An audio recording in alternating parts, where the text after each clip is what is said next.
আছো? আলহামদুলিল্লাহ আমি অনেক ভালো আছি। তো আজকে আমি তোমাদের জন্য একটা ওয়ান শট স্টোরি নিয়ে আসলাম। আশা করি তোমাদের সবার কাছে ভালো লাগবে। তো চলো বেশি কথা না বলে আমি স্টোরিটা শুরু করি। তো চলো সর্বপ্রথম তোমাদেরকে আমি পরিচয়টা দিয়ে নিই। এই হচ্ছে আমাদের গল্পের নায়িকা তে। তে এবার ক্লাস 10 এ পড়ে। তের বয়স 16। আর এই হচ্ছে আমাদের গল্পের নায়ক জিয়ন জাংকুক। জাংকুকের বয়স 24 বছর। জাংকুকের পড়াশোনা কমপ্লিট, আপাতত বাবার বিজনেস সামলাচ্ছে। তে আর জাংকুক হচ্ছে মামাতো ভাই বোন। দীর্ঘ 5 বছর পর আজকে হঠাৎ আরএম আর জিনের সাথে তেদের বাসায় পা রেখেছে Jungkook. Jungkook Dhaka medical college থেকে পড়াশোনা করে এসেছে। তাদের আগমনে সবাই খুশি হলেও জাংকুককে দেখে যেন মোটেও খুশি হতে পারছে না তে। বুকে এক অন্যরকম অস্থিরতা কাজ করছিল তের মাঝে। এই সহজ বিষয়টা তে সহজভাবে নিতে পারছে না। একটা প্রশ্ন মনে ঘুরপাক খাচ্ছে। সেই এক অনাকাঙ্ক্ষিত ঘটনার পর জাংকুক গত 3 বছরে একবারও এই বাড়িতে পা রাখেনি। আজ আরএম আর জিনের সাথে হঠাৎ করে জাংকুকের আগমন। দূরে দূরে বুকে খাটের একপাশে বসে আনমনে ভাবছিল এসব। হঠাৎ জিমিনের ডাক শুনতে চমকে হকচকিয়ে তাকালো জিমিনের দিকে।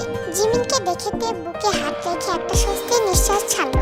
জিমিন তের কাছে এসে বলে উঠল, মামা মামি ড্রয়িং রুমে বসে আছে, তে তোকে ডাকছে। এখানে বসে কি করছিস? হৃৎপিণ্ডের বিট যেন কয়েক গুণ বেড়ে গেল মুহূর্তে। এতক্ষণ এই বইটাই পাচ্ছিল তে। কারণ ওদের সামনে যাওয়া মানে জাংকুকের সামনে পড়া, যা তে কখনোই চায় না। তের মনে জাংকুকের প্রতি অনেক অভিমান জমেছে। হঠাৎ জিমিন তের মুখের সামনে তুড়ি বাজাতে বাস্তবে ফিরল তে। হকচকিয়ে মুখে জোরপূর্বক একটা হাসি ফুটিয়ে বলল, আচ্ছা চলো আপু। যাওয়ার জন্য পা বাড়াতে জিমিন তের হাত ধরে থামিয়ে দিল। কাঁধ থেকে ওড়নাটা নিয়ে মাথায় হিজাবের মতো পেঁচিয়ে বলে, লজ্জা শরম আর ভদ্রতাকে পানিতে মিশিয়ে গুলে খেয়ে ফেলেছিস নাকি? এইভাবে ওড়না পরে তুই মামা মামির সামনে যাবি? লজ্জা শরম কি সব উধাও হয়ে গেল নাকি? বুদ্ধি নেই মাথায় কিছু? অপ্রস্তুত ভাবে ওড়নাটা ঠিক করে দরজার সামনে এলো। দরজা অব্দি এগিয়ে থমকে দাঁড়ালো তে। ভীতু মেয়ের মতো জিমিনের দিকে চেয়ে বলল, আমার কেমন যেন লাগছে জিমিন। জিমিন খানিকটা বিরক্তিকর ভাব নিয়ে বলল, ঢং করার একটা লিমিট থাকে তে। আসার পর থেকে এমন ঢং করছিস যেন তারা আজ প্রথমবার এসেছে এ বাড়িতে। তে কিছু বলে না, চুপ করেই রইল। জিমিন পুনরায় বলল, শোন, যাওয়ার পর সালাম দিয়ে কথা বলবি মামা মামির সাথে। জাংকুক ভাইয়াও আছে, তার সাথেও কথা বলবি সুন্দর করে। কথাটা বলে জিমিন তের হাত ধরে হাঁটার জন্য ইশারা করতে দূরে দূরে বুকে হাঁটা ধরল তে। ড্রয়িং রুমে গিয়ে ভদ্র মেয়ের মতো সালাম দিয়ে আরএম আর জিনের সাথে কথা বলল তে। ড্রয়িং রুমে বসে আছে সবাই। আরএম আর জিনের পাশে জাংকুকও বসে আছে। জাংকুকের দিকে চোখ পড়তে চোখ নামিয়ে নিল তে। পুরো শরীর যেন মৃদু কাঁপছে তীর। জিমিন তো তখন বলেছিল জাংকুকের সঙ্গে সুন্দর করে কথা বলতে। তে মনে মনে ভাবছে, এখন আমি কি কথা বলবো? জাংকুক ভাইয়া তো নিজেও কিছু জিজ্ঞেস করছেন আমাকে। ভাবতে ভাবতে হঠাৎ জাংকুকের ফোনটা বেজে উঠল। আরএম আর জিনের থেকে অনুমতি নিয়ে ফোন হাতে চুপচাপ বাইরের দিকে চলে গেল জাংকুক। তে দু চোখ বুজে একটা শ্বাস নিল। দম যেন বন্ধ হতে হতে একটুর জন্য বেঁচে গেল। তখন খুব ভালো একটা খুনসুটিময় সম্পর্ক ছিল তে আর জাংকুকের মাঝে। হয়তো আবেগের তাড়নায় তখন অজান্তেই মন দিয়ে বসেছিল তে জাংকুককে। তখন জাংকুকও প্রায় আসতো তেদের বাসায়। কিন্তু সবকিছু যেন থমকে দিয়েছিল 3 বছর আগে এক বৃষ্টি ভেজা সন্ধ্যায়। সেদিন জিন জাংকুককে সাথে নিয়ে এসেছিল তেদের বাসায়। বিকেল জুড়ে প্রকৃতি ছিল থমথমে। ছাদ থেকে কাপড় আনতে পাঠানো হয়েছিল তেকে। কাপড়গুলো নিয়ে নিচে যেতে তে দাদির মুখে শুনতে পেল আজ বৃষ্টি হবে। এই থমথমে পরিবেশে নাকি ঝুম বৃষ্টি নামার পূর্বাভাস। এক অন্যরকম আনন্দে নেচে উঠল তের মন। কারণ ছোটবেলা থেকে তের বৃষ্টি খুব পছন্দ, যার জন্য জাংকুক তের একটা নাম দিয়েছিল, বৃষ্টি কন্যা। সাথে এটাও বলেছিল, তোর মতো বৃষ্টিপ্রেমী মেয়ে আমি দ্বিতীয়টা দেখিনি তে। কিন্তু সেদিন জাংকুক এ বাড়িতে থাকায় মনে মনে এক গাদা কথা শুনিয়েছিল তাকে। কারণ জাংকুক খুব সতর্ক করে বলে দিয়েছিল তেকে, আজ বৃষ্টিতে ভিজলে সোজা ছাদ থেকে ছুঁড়ে ফেলে দিবে। কিন্তু বৃষ্টির সাথে তের প্রেম খুব গভীর হয় জাংকুকের সেই সতর্কতাও কোনো কাজে আসেনি। বৃষ্টি নামতে ছুটে গেল ছাদে তে। গুড়ি গুড়ি বৃষ্টি ফোঁটা গায়ে আছড়ে পড়তে যেন এক অন্যরকম সুখের রাজ্যে হারিয়ে গেল তে। আকাশের দিকে মুখ করে দুহাত দুদিকে মেলে বৃষ্টির ফোঁটার সাথে খালি পায়ে নেচে চলছিল। আচমকাই কারো উপস্থিতি টের পেয়ে থমকে গেল তে। জাংকুক ছাতা হাতে দাঁড়িয়ে আছে সিঁড়িঘরের পাশে। রেগে আছে কিনা বোঝা যাচ্ছে না খুব একটা। তবুও ভয় জেগে বসলো তের মাঝে। তে মনে মনে ভাবছে, আল্লাহ, জাংকুক ভাই তো আমাকে না করেছিল বৃষ্টিতে ভিজতে। এখন যদি সত্যি আমাকে ছাদ থেকে ফেলে দেয়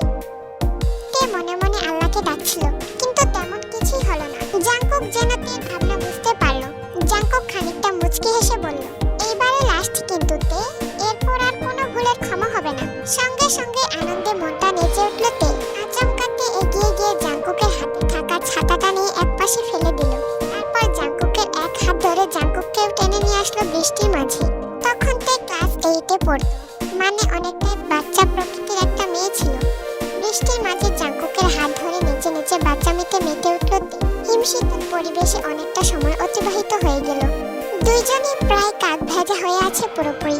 মুখশ্রী চুইয়ে পানি পড়ছে টপ টপ করে। আচমকা জাঙ্কুক ফ্যাচকা টানের থেকে নিজের সাথে মিশিয়ে নিয়ে এক হাতে তের কোমর জড়িয়ে নিল। জাঙ্কুক পলকহীন দৃষ্টিতে চেয়ে আছে তের মুখের দিকে। তের কেমন যেন লাগছে, হঠাৎই যেন মস্তিষ্ক শূন্য হয়ে উঠল।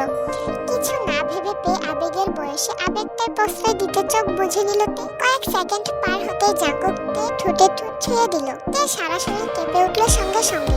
এদিকে বৃষ্টি থামারও নাম নেই। জ্ঞান শূন্য হয়ে তে দু হাতে আঁকড়ে ধরল জাঙ্কুকের শার্ট। যেন ঘুরের মধ্য দিয়ে পার হয়ে যাচ্ছে সময়টা। প্রায় মিনিট খানেক পর আচমকায় জাঙ্কুক তে ঠোঁট ছেড়ে দিয়ে ধাক্কা দিয়ে তেকে দূরে সরিয়ে দেয়। কিছু না বলে হন হন করে সেখান থেকে চলে যায়।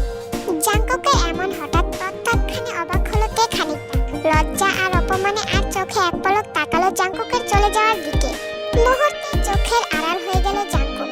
একবারও ফিরে তাকালো না তের দিকে। এবার তীব্র অপমানে মুখ থমথমে হয়ে গেল তে। তে তখন মনে মনে বলল, ছুঁড়ে যখন ফেলে দিবে তাহলে কাছে কেন টেনে নিলে ভাইয়া?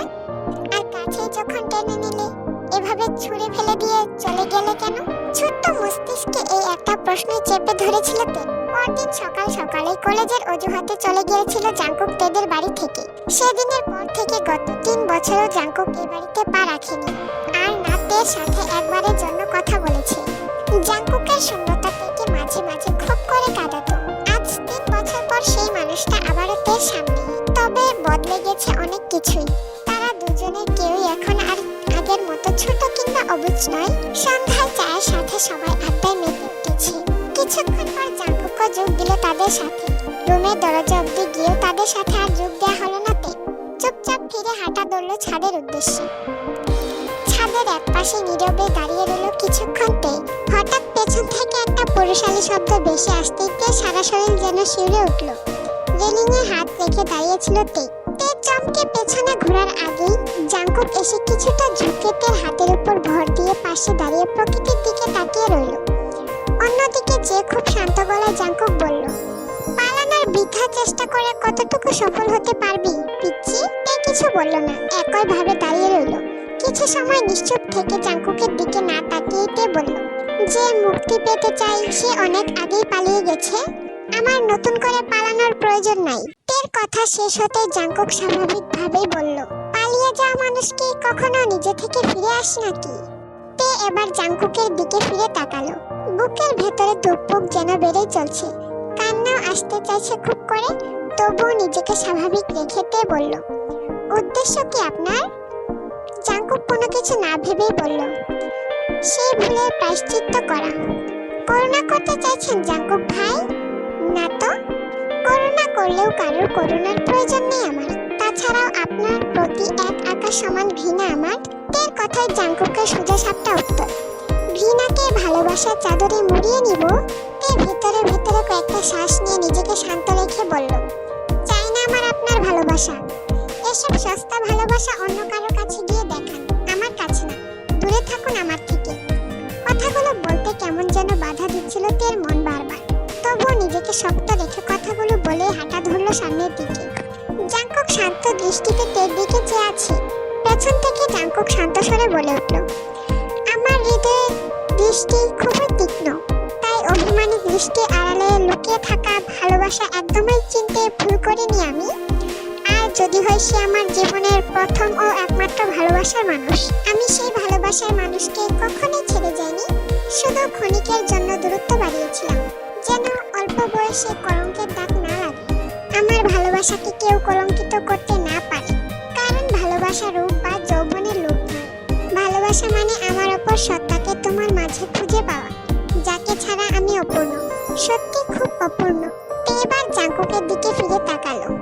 কিছুক্ষণ জাঙ্কুকের মুখের দিকে তাকিয়ে থেকে তে দৌড়ে গিয়ে জাঙ্কুককে জড়িয়ে ধরে বলল, তাহলে আমার এতদিন খোঁজ খবর নেননি কেন ভাইয়া?